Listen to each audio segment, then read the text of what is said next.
Hello everyone, welcome back to lecture 2 of grade 12 physics chapter 1. Today we're going to discuss about distribution of charges. Now there are two types of distribution of charges. The first one is discrete distribution of charges and another one is continuous distribution of charges. It is continuous distribution of charges. Now, the meaning of discrete. Imagine this is charge Q1. Then away from this, there can be charge Q2, there can be charge Q3 over here, and likewise, I can make Qn charge over here. As you can see, all the charges are away from each other. So this is called discrete distribution of charges. But when we come across the topic of continuous, there are three types of distribution.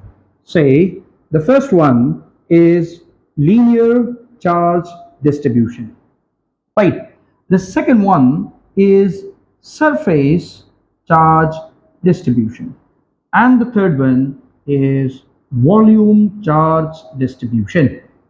If I talk for the linear charge, imagine there is a line, right? And on this line, there is continuous charge like this.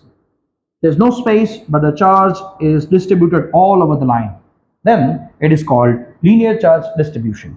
If I talk about surface, imagine any 2D surface, right? And imagine there is a charge over it. Say continuous distribution of charge, no space between the charges, whole, everywhere there is a charge, no space at all. That is called surface charge distribution.